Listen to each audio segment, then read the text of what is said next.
बिस्मिल्लाहिर्रहमानिर्रहीम। तारीख़ इस्लाम में बहुत कम ऐसे फातह और हुक्मरान गुजरे हैं जिनको मुसलमानों के साथ साथ गैर मुस्लिम भी इज्जत की निगाहों से देखते हैं। ऐसे ही हुक्मरानों में सलाहुद्दीन अय्यूबी रहमतुल्लाह अलैह एक ऐसा नाम है जिनकी बहादुरी, रहमदिली और दानिशमंदी की मिसाल दुश्मनान इस्लाम भी दिया करता है।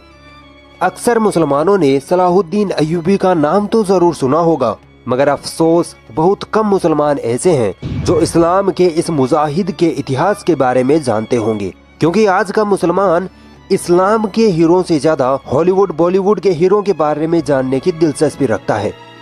तो दोस्तों, अगर आप चाहते हो कि सलाहुद्दीन अय्यूबी जैसे मुस्लिम हुक्मरान का इतिहास आपको मालूम हो तो इस वीडियो को आखिर तक जरूर देखना।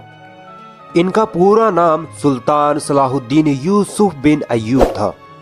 ये 1138 ईस्वी में मौजूदा इराक के तकरीत शहर में पैदा हुए। इनकी सल्तनत को अय्यूबी सल्तनत कहा जाता है। इनकी मौजूदगी में मुसलमानों ने मिस्र, शाम यानी सीरिया, यमन, इराक, हिजाज वगैरह मुल्कों को फतह किया।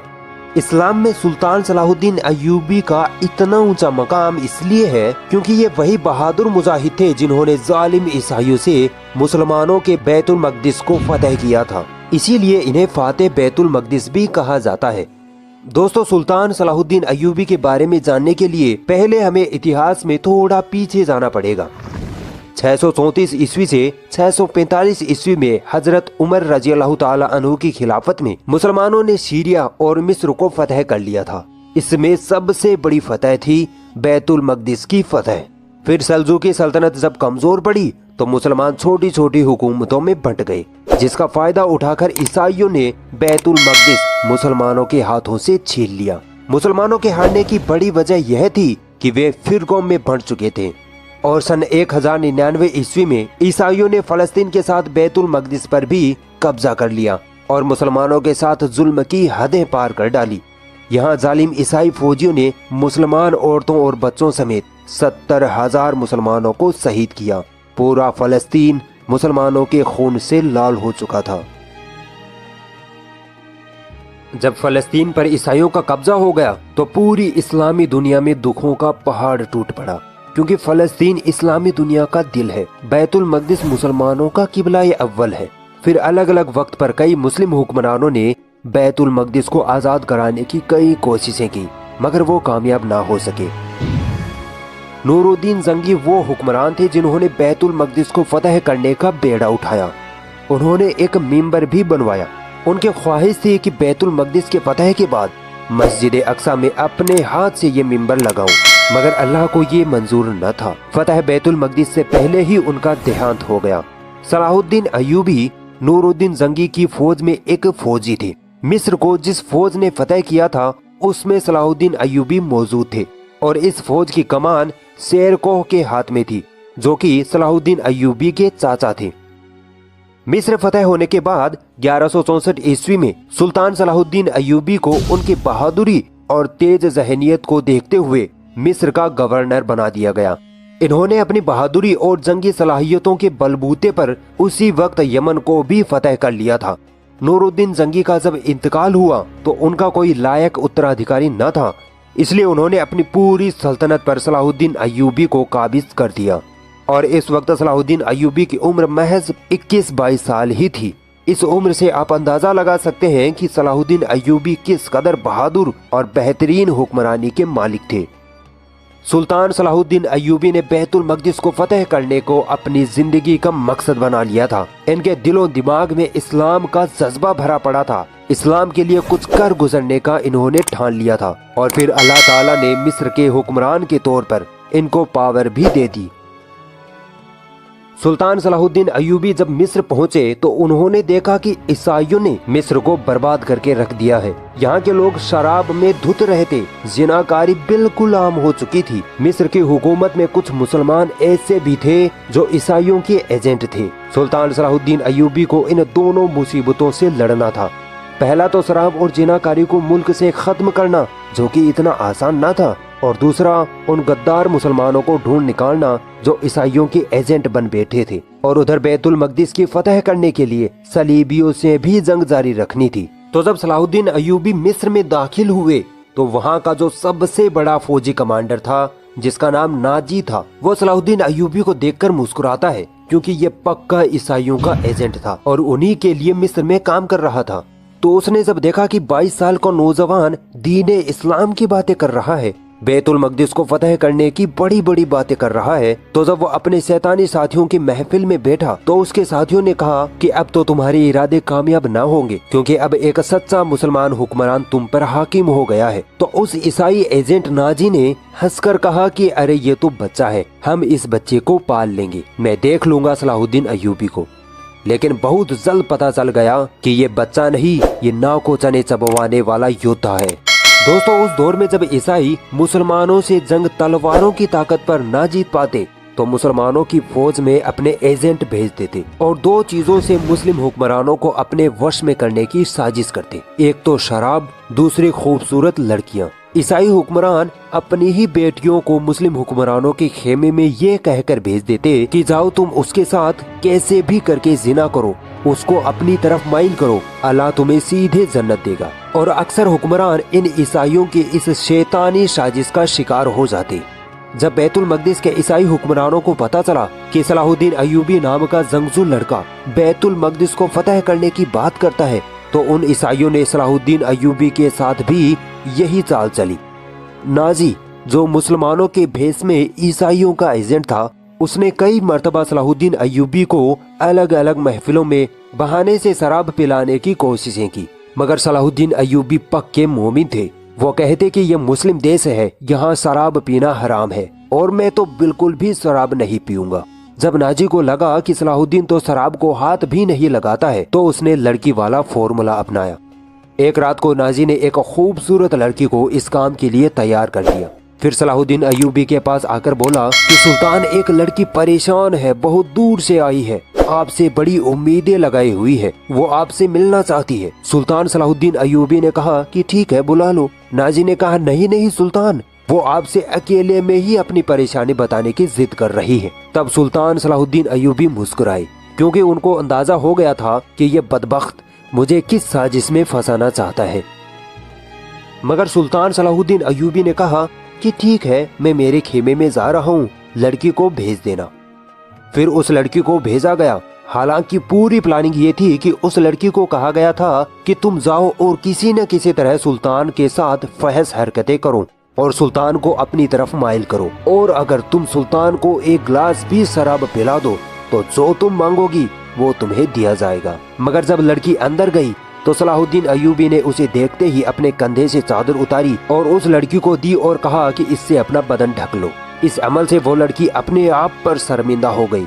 सलाहुद्दीन अय्यूबी ने उससे पूछा कि तुम्हारे माँ बाप कौन है, तो वो लड़की इस सवाल का जवाब ना दे सकी, क्योंकि ईसाई ऐसी ही लड़कियों को बचपन में ही कहीं से अगवा कर लिया करते थे और इस तरह के कामों के लिए उनकी खास परवरिश किया करते थे। फिर वो लड़की रोते हुए बोली कि इन लोगों ने मुझे आपके साथ फहश हरकतें करने के लिए भेजा था। सुल्तान सलाहुद्दीन अय्यूबी मुस्कुराए और कहा कि जाओ, उनसे कह दो कि जो काम तुमने कहा था वो मैंने कर दिया। जब वो लड़की अपने सरदारों के पास गई तो अगले ही दिन नाजी उठा और शोर मचाने लगा कि देखो, हमारा सुल्तान तो शराबी है, वो तो लड़कियों के साथ जिनाकारी करता है। जब सुल्तान सलाहुद्दीन अय्यूबी अपने खेमे से बाहर आए तो लोगों में उनकी बातें चल रही थी। सुल्तान ने कहा कि जरा उस लड़की को तो पूछ लो कि रात को क्या हुआ था। जब लड़की को बुलाया गया तो उस लड़की ने सबके सामने कहा कि जिस खुदा को मैं मानती हूँ उसकी कसम, मैंने सलाहुद्दीन जैसा बहादुर और शरीफ इंसान आज तक नहीं देखा। मैं रात भर उनके साथ रही, मगर सुल्तान ने एक गलत निगाह भी मुझ पर न डाली। फिर उस नाजी का काला मुंह हुआ। तो दोस्तों, ये किरदार था सुल्तान सलाहुद्दीन अय्यूबी का, और एक किरदार आज हमारा है जो व्हाट्सएप और फेसबुक सिर्फ इसलिए चलाते हैं ताकि लड़कियों को पटा सके। जब ईसाइयों की शराब और लड़की वाली साजिश काम न आई तो इन्होंने सुल्तान को कत्ल करने की तीसरी साजिश रचनी शुरू कर दी। इन लोगों ने हसन बिन सब्बाह से मदद मांगी, जो दुनिया का बदतरीन इंसान था। कहता तो अपने आप को मुसलमान था, मगर असल में बातिनी था। इसने अपने लोगों की एक ऐसी फौज बना रखी थी जो बड़े बड़े लोगों को किसी भी हालत में मारने की ताकत रखती थी, और आज हम इस फौज को एसेसियंस के नाम से जानते हैं। अलग अलग वक्त पर 3 बार एसेसियंस ने सुल्तान सलाहुद्दीन पर हमला किया, मगर वो हर बार इन लोगों को मार गिराते। यहाँ तक कि ये असैसिन्स सुल्तान सलाहुद्दीन की फौज में उनके बॉडीगार्ड के रूप में भी शामिल हो गए थे। और एक दोपहर जब सुल्तान सलाहुद्दीन अय्यूबी अपने खेमे में सो रहे थे, तब इन असैसिन्स ने मौका पाकर सुल्तान पर हमला कर दिया। मगर सुल्तान नींद में भी जंग की हालत में होते थे।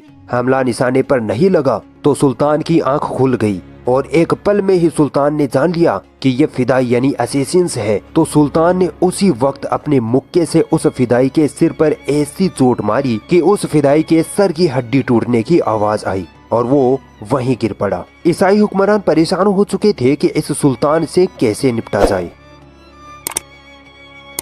जब सुल्तान सलाहुद्दीन अय्यूबी ने मिस्र में अपनी हुकूमत मजबूत कर ली तो उन्होंने बैतुल मकदिस की तरफ चढ़ाई करने का इरादा किया। इनमें जिहाद का जोश कूट कूट कर भरा हुआ था। इनकी जिंदगी का सिर्फ एक ही मकसद था, वो था बैतुल मकदिस की फतह। हित्तीन के मैदान में मुसलमानों की ईसाइयों से भीषण जंग हुई। सुल्तान सलाहुद्दीन अय्यूबी की फौज ईसाइयों का सफाया करते हुए बैतुल मकदिस की ओर बढ़ रही थी। ईसाइयों के फौजी मारे जा रहे थे, यहाँ तक कि खुद सुल्तान सलाहुद्दीन अय्यूबी दुश्मनों के बीच जाकर दुश्मनों के सर कलम कर रहे थे। हजारों ईसाइयों को जंग में कत्ल कर दिया गया और कई हजारों को गिरफ्तार कर लिया गया। सुल्तान सलाहुद्दीन ने आगे बढ़कर बैतुल मकदिस पर इस्लाम का झंडा गाड़ दिया और पूरे फलस्तीन से मसीही हुकूमत का खात्मा हो गया। मस्जिद अक्सा में दाखिल होकर सुल्तान सलाहुद्दीन ने वो मिंबर जिसे नूरुद्दीन जंगी ने बनवाया था अपने हाथों से मस्जिद में रखा और इस तरह नूरुद्दीन जंगी की ख्वाहिश सुल्तान सलाहुद्दीन अय्यूबी के हाथों पूरी हुई। सुल्तान सलाहुद्दीन अय्यूबी ने बैतुल मकदिस को फतह करने के बाद वैसा कोई अत्याचार नहीं किया जैसा इस शहर पर कब्जा करते वक्त यूरोप की मसीही फौजों ने मुसलमानों पर किया था। सुल्तान सलाहुद्दीन ने फिदिया लेकर ईसाइयों को शहर में रहने दिया तथा जो ईसाई गरीब थे जो फिदिया नहीं दे सकते थे उनके फिदिया की रकम खुद सुल्तान सलाहुद्दीन अय्यूबी और उनके भाई मलिकुल आदिल ने चुकाई। जब यूरोप के ईसाई हुक्मरानों के पास ये खबर पहुंची कि सलाहुद्दीन अय्यूबी ने बैतुल मकदिस पर कब्जा कर लिया है तो पूरे यूरोप में कोहराम मच गया। हर तरफ लड़ाई की तैयारियां शुरू होने लगी।